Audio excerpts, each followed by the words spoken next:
10 ಎಕರೆಯಲ್ಲಿ 350 ಮೀಟರ್ ಎತ್ತರದ ಸ್ಕೈಡೆಕ್ ನಿರ್ಮಾಣ. ಡಿಪಿಆರ್ ಸಿದ್ಧಪಡಿಸಲು ಬಿಬಿಎಂಪಿಯಿಂದ ಟೆಂಡರ್ ಆಹ್ವಾನ.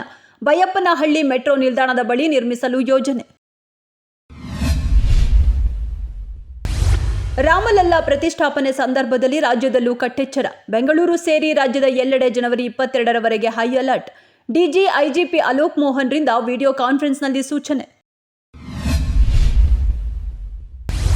ವಾಹನ ಸವಾರರಿಗೆ ಶಾಕ್. ಇವತ್ತು ರಾತ್ರಿ 11 ಗಂಟೆಯಿಂದ ಪೀಣ್ಯ ಫ್ಲೈಓವರ್ ಮೇಲೆ 3 ದಿನ ನಿರ್ಬಂಧ.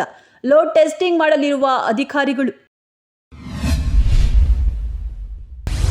ಗಣರಾಜ್ಯೋತ್ಸವದ ಸಲುವಾಗಿ ಬೆಂಗಳೂರಿನ ಲಾಲ್ಬಾಗ್ನಲ್ಲಿ ಫಲಪುಷ್ಪ ಪ್ರದರ್ಶನವನ್ನು ಹಮ್ಮಿಕೊಳ್ಳಲಾಗುತ್ತಿದೆ. ಇದು ಜನವರಿ 18ರಿಂದ 28ರವರೆಗೆ ಪ್ರದರ್ಶನ ನಡೆಯುತ್ತದೆ. ಪ್ರದರ್ಶನಕ್ಕೆ ಅಂದಾಜು 11 ಲಕ್ಷ ಮಂದಿ ಭೇಟಿ ನೀಡುವ ನಿರೀಕ್ಷೆ ಇದೆ. ಘಜನಿ ಗೋರಿ ಬಾಬರ್ ಮಾನಸಿಕತೆ ಬಹಳ ಅಪಾಯಕಾರಿ. ಇವರ ಕಾಲದಲ್ಲಿ 42,000 ದೇಗುಲ ಧ್ವಂಸ ಮಾಡಲಾಗಿತ್ತು.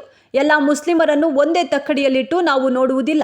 ಇಲ್ಲಿನ ಮುಸ್ಲಿಮರಿಗೆ ಶಿಶುನಾಳ ಶರೀಫ, ಅಬ್ದುಲ್ ಕಲಾಂ ಆದರ್ಶವಾಗಬೇಕು ಎಂದು ಸಿಟಿ ರವಿ ಹೇಳಿಕೆ.